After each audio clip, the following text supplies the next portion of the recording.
نحمده ونصلي على رسوله الكريم اما بعد فاعوذ بالله من الشيطان الرجيم بسم الله الرحمن الرحيم انا انزلناه في ليلة القدر آمنت بالله صدق اللہ العظیم۔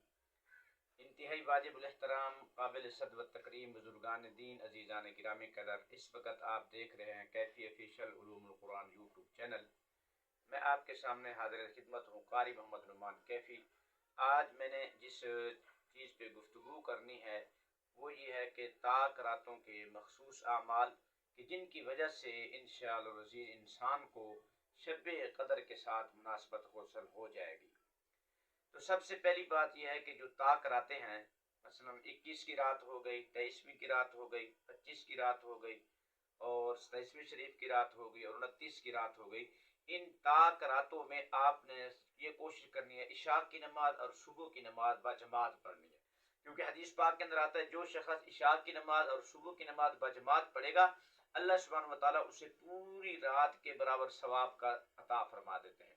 تو جو انسان پوری رات عبادت کرے گا تو ہو سکتا ہے وہی رات لیلۃ القدر کی ہو، تو جب لیلۃ القدر کی ہوگی تو اس کو یہ ثواب حاصل ہو جائے گا۔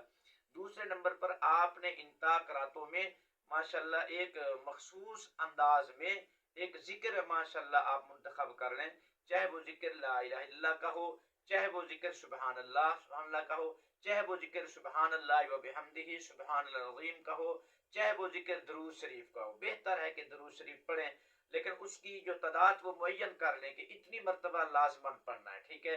تو انشاءاللہ یہ بھی انشاءاللہ ہو سکتا ہے آپ کو لیلۃ القدر کے ساتھ انشاءاللہ مناسبت پیدا کر دے۔ تیسرے نمبر پر میرے پیارے آپ نے انفرادی طور پر صلاۃ التسبیح کا بھی اہتمام کرنا ہے۔ چوتھے نمبر پر قرآن پاک کی تلاوت کا کم سے کم 1 سپارہ 2 سپارے لازماً پڑھنے ہیں۔ اور تیسرے نمبر پر میرے پیارے آپ نے سخاوت کا اہتمام کرنا ہے کہ جب آپ سخاوت کریں گے اور سخاوت کر کے دل میں یہ خیال کرنا ہے کہ میں نے جس مستحق کو ماشاءاللہ اپنی سخاوت سے نوازا ہے اور اپنی سخاوت اس پہ خرچ کی ہے، اس کی دعا کی برکت سے مجھے لیلۃ القدر کی بابرکت گھڑیاں نصیب ہو جائیں۔ اور لیلۃ القدر کیا ہے کہ وہ رات فرمایا 1000 مہینے سے بہتر ہے۔ تو اس لیے 5 کاموں کا اہتمام کرنا۔ نمبر 1 طاق راتوں میں نماز کا اہتمام۔ نمبر 2 جو آپ نے ذکر کرنا ہے درود شریف پڑھنا ہے اس کی تسبیح ماشاءاللہ مقدار معین کر کے پڑھنا ہے روزانہ طاق راتوں میں۔ اور تیسرے نمبر پر انفرادی طور پر صلاۃ التسبیح کا بھی اہتمام کرنا ہے اور اس کے ساتھ قرآن پاک کی تلاوت بھی کم سے کم 1 پارہ 2 پارہ معین کر کے بلا ناغہ پڑھنی ہے۔ اور آخری طور پر جو ہے نا سخاوت کا اہتمام کرنا ہے۔ انشاءاللہ یہ عمل کر لینے سے اللہ تعالیٰ آپ کو انشاءاللہ لیلۃ القدر کی بابرکت گھڑیاں عطا فرمائے گا۔